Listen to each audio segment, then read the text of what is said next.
tayo sa pinakadulong daan ng Northern Luzon.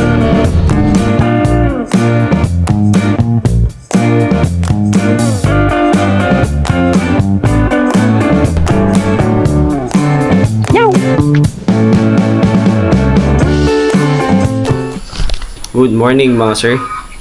Coffee time muna kami. Nandito kami sa terrace actually na aming tinutuluyan. At ito ang aming view. Probinsya. So, diba? Tapos may mga chicken pa dun pa sa baba. So, we're just talking about yung plano ngayong umaga. So, most likely, may breakfast muna kami somewhere. Tatry natin yung kanilang pansit patil patong ba yun? Anyway, so after nun, hindi naman kami nagmamadali, so hindi kami umalis ng maaga at hindi rin kami nagplan gumising ng maaga dahil medyo late na rin kami nakarating kagabi. Tapos sarili naman na, hawak naman namin yung oras at this point, dalawa lang naman kami. So sariling pacing yung aming magiging biyahe. At tingin ko naman, upon checking the Google Maps, mas madali yung magiging biyahe natin today kasi wala masyadong traffic na dadaan. Ayan. Kape-kape lang dito.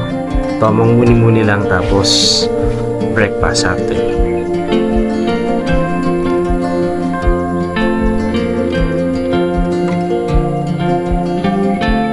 So, dito tayo ngayon sa Calaw Cave. Noligo. Mamaya na lang. Naligo tayo kagabi. Oh. Mamaya na lang ulit pagpalis na. So, babalik pa naman kami mamaya sa transit. And then, after nun, saka kami babounce. Para medyo fresh naman ang ating katawan sa ating pagbiyahe. Solid din dito. Maraming cottage sa kabila. Tapos pwede mong liguan. I think this is Cagayan River already.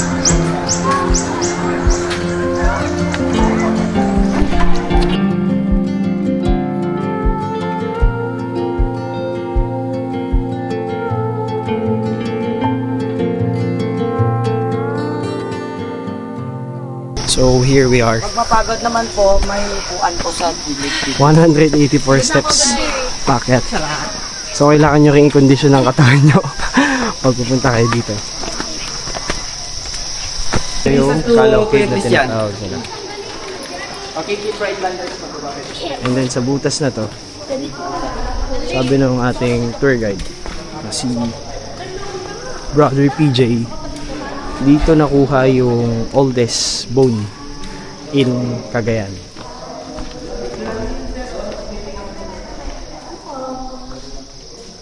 Bukana pa lang to, no? Yes po.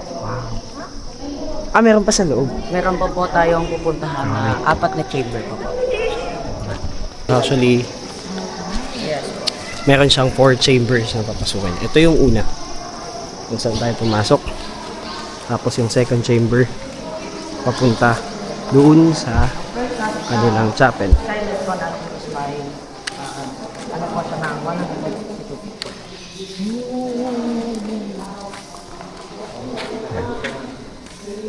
So, kailangan dahan-dahan lang din kasi medyo maputik at madulas.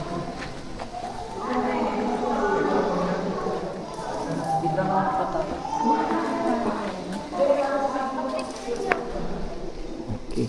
So, ano ba? Wala talaga siyang ilaw at all. Yung ilaw na nanggagaling is galing lang dun sa mismong sunlight sa taas. Ayan, may butas siya dun. Papunta dito. So, solid, diba? Hindi siya man-made actually. Of course.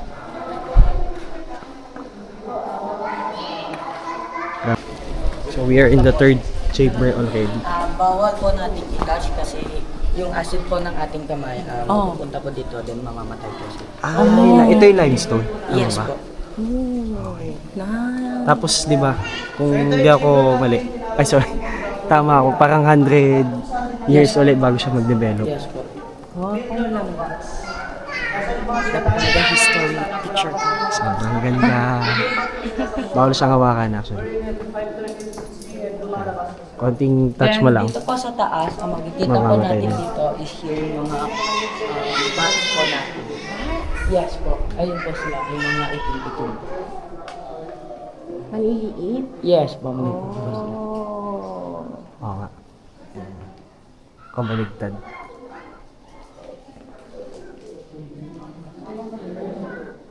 Then dito naman po, makita po natin yung buhay na bato.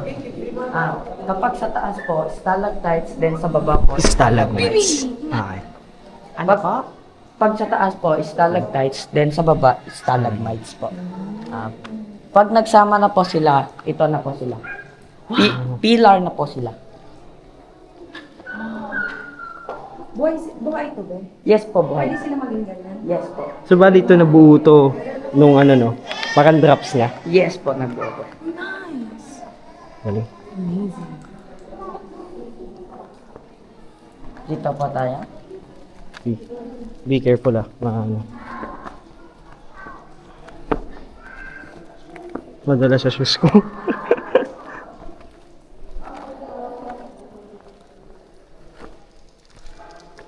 Pwede hindi pa tayo bababa. Po? Doon tayo bababa. Yes po, dito nandun po. na doon. Dito naman po, makikita po natin yung crystalline stone po natin. Buhay po siya na bato. Dito po, ma'am. Wow. Yes po.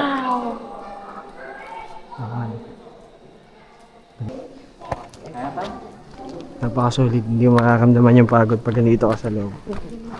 Bukod sa sariwa kasi yung hangin. Na-amaze ka talaga sa view.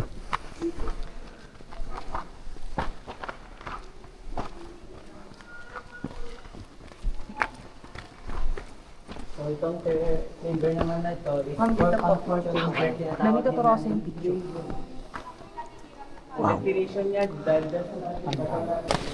Makikita naman po na rock formation dito. Doon sa baba po is racket po. Rocket? Yes po. Pwede Ah, po yun, may rocket? Tapos sa taas naman po is spraying engine po. Asan ba? Ayun po. Oh. Tapos ba yun yung racket o parang tinake off? Oo. Wala na, ganyan lang. Ganda. Hindi na pwede. Sobrang ganda. Sumilip ka lang. Pwede ka sumilip. Then pag tatanga po tayo dito, makikita nyo po yung nakadungaw na kabayo. Asan ba? Dito po. Ayun o. Po tayo dito. Oh. Ano? Kaninong kabayo yan? Kabayo po ni, kapatid po ni Vice Ganda yan. Oo nga nako, parang may kabayo. Okay no? Naku, B. Isa lang sinyalis ito bakit dumudungaw yung kabayo. Kailangan ko uminom mamaya. At na lang. Then, Napaka-solid yung view. Lalo na pagpababa ka na. Para sa akin na. Kasi, yung natural light dito. Tapos yung ilaw din sa labas sa bukana ng cave. Para kang parang pang wallpaper ng Microsoft.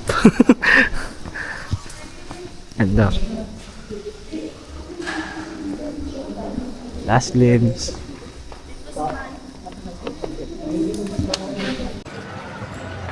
So ayun mga sir, dito sa may area ng Calao Cave.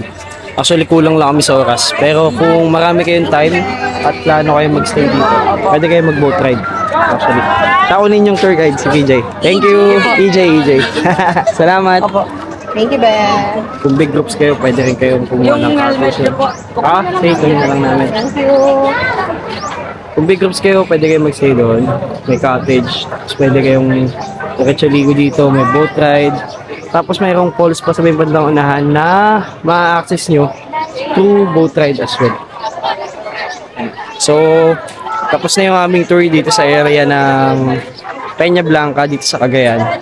So, papunta naman kami ngayon ng uwi muna kami ng transit. Pahinga saglit.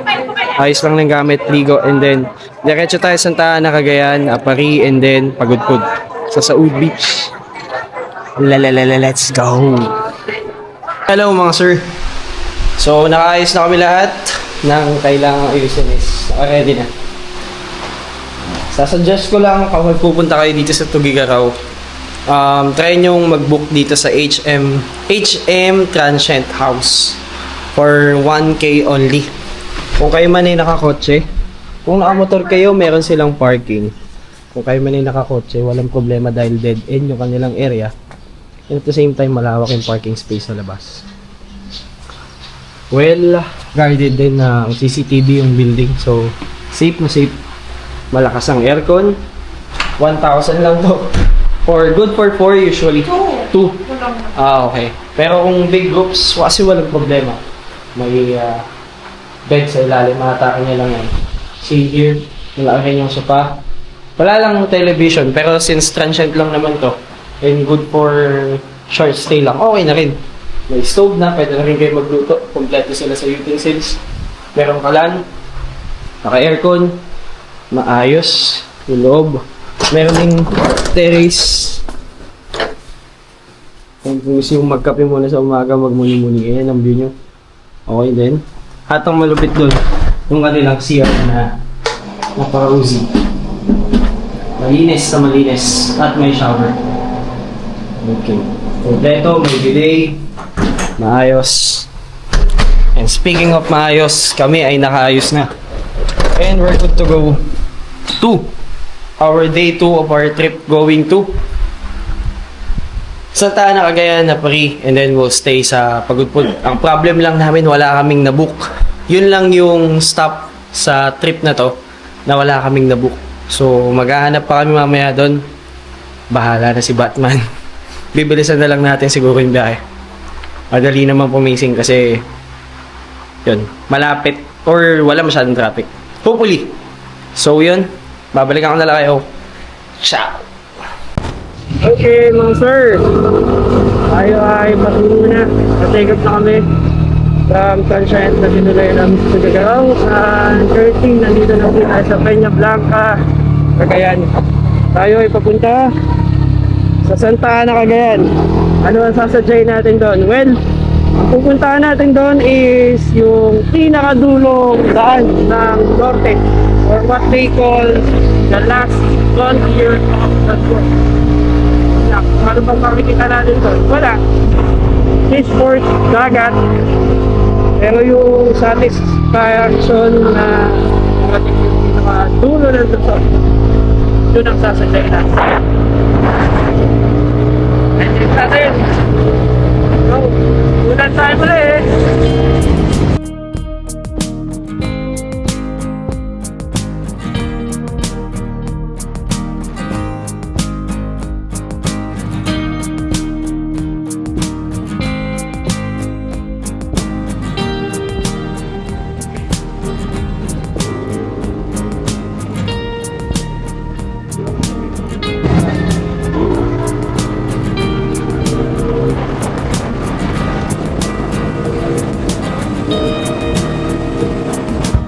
We are in the middle of nowhere in Cagayan.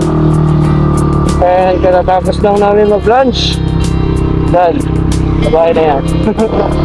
So, meron pa kami approximately 1 hour and 40 minutes travel time. Kaya check again. Nasa Santa Ana, Cagayan. Apa tuh?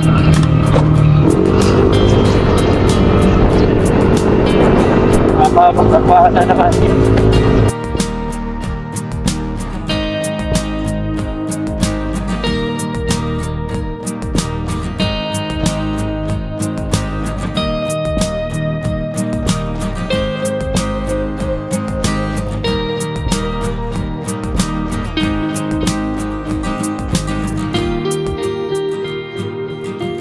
Okay. So, pagpasok niyo dito sa art ng Santa Ana, Cagayan, magbabayad lang kayo ng 20 pesos per head for their ecological fee. And then, dito na rin mismo yung practice yan. Dun sa may labas ng art, maglilista lang kayo, register, and then yung payment dito sa loob. And after nun, you can go and enjoy. Yung inyong sab, dito dito. Yes, here we go. Let's go. Ayan mga sir, touchdown sa Ana, Cagayan. Nandito na tayo sa pinakadulong daan ng Northern Luzon. Wow! Oh my God!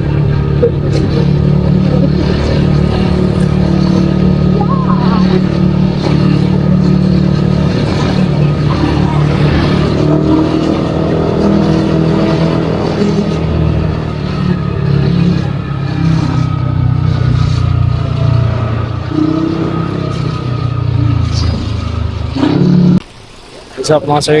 So nandito na tayo ngayon sa Santa Ana, Cagayan. Ito ang pinakadulong daan ng Northern Luzon. Sobrang fulfilling. Sobrang ganda.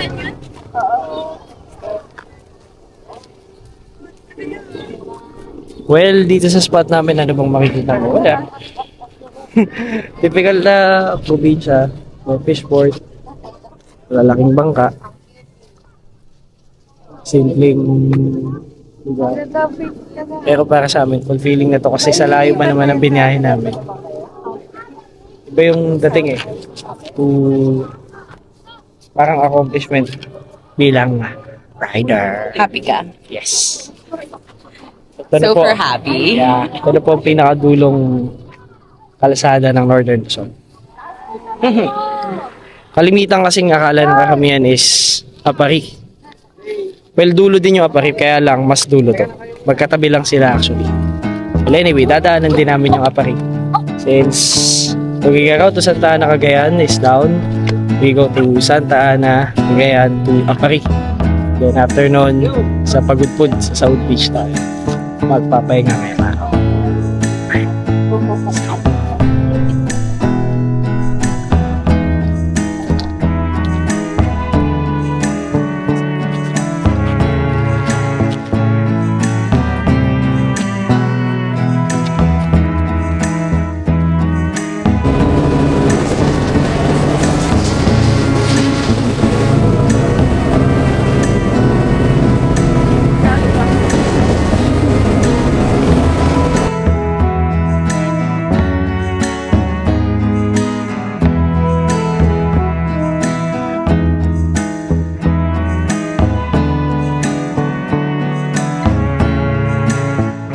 Nandito na kami pabalik na kami actually. Going to Apari naman. Palabas na kami ng Gonzaga.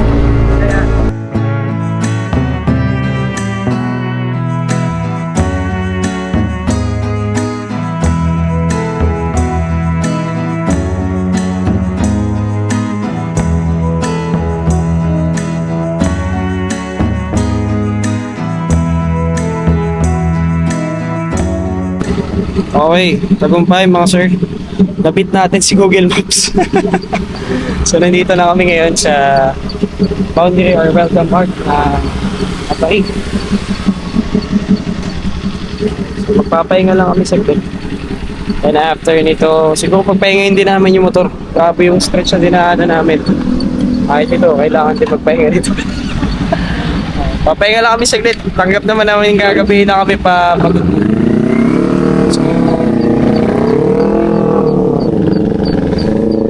konting lang, kape lang muna siguro. Then kung hindi kami aabot nga dun sa sunset sa Pagudpud, tomorrow isasama namin sa center.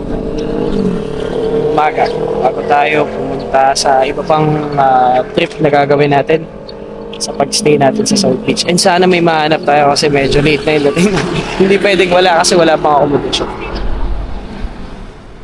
Meow! 2 out daw. Apa-araw. Ah! Okay, Yes, ang ating tupad number 2. Tapos green.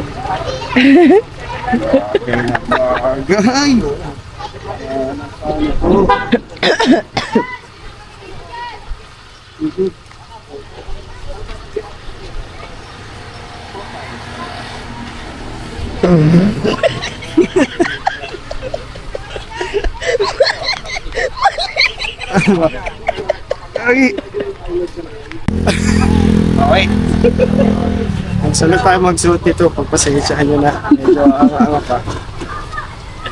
So, minsan lang naman, dahil minsan lang may paging reklamo natin bukas. Kailangan daw ito. Most likely dahil additional visibility po para sa highway. So, safety din naman natin yung iniisip na. Sundin na lang natin.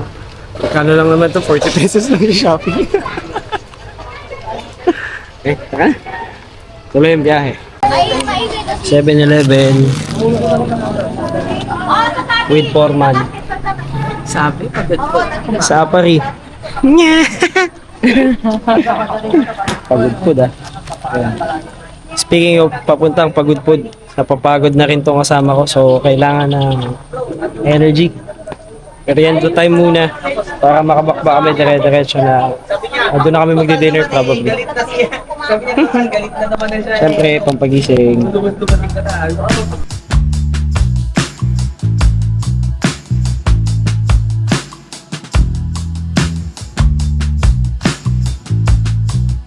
At this point ay papadaan na kami sa Magapit Suspension Bridge, or also known as the Golden Gate of Cagayan.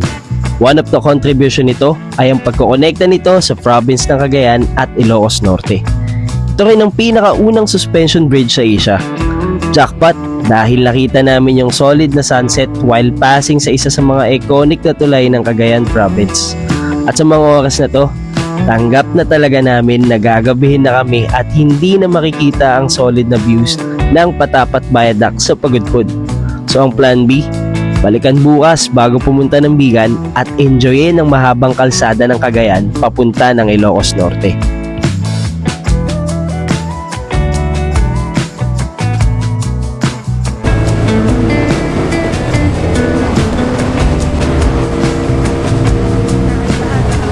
Okay mga sir, ito na ang hudyat na tayo ay papasok ng Ilocos region. However, sobrang dilim, wala tayong makita. Sure na sure. Or sure ball na sure ball. Ito na yung Patapat. This is how it looks like sa gabi. Ayan. Plain and simple na kalsada. Tingnan natin yung pagkakaiba niya bukas kapag araw na. Okay, ganyan lang muna tayo. Tapos satisfaction lang na nasa Ilocos na tayo. Pagkakaiba natin.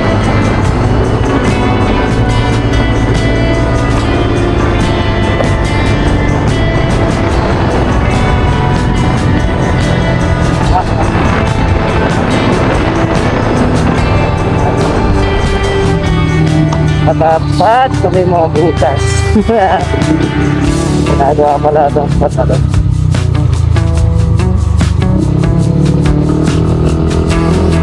At naman pa rin natin yan kasi hindahin pa rin yun ang motor natin.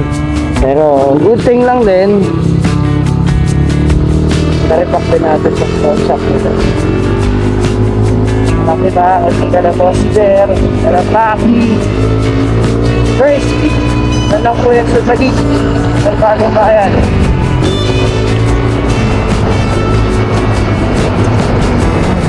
Quality gawa, quality build. Other side there, i-remap din sila if you want to. Mabontan, yamanan.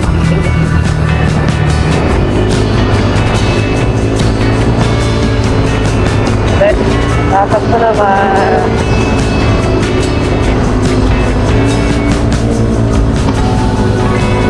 So, itong nasa kanan namin, dagat na traffic.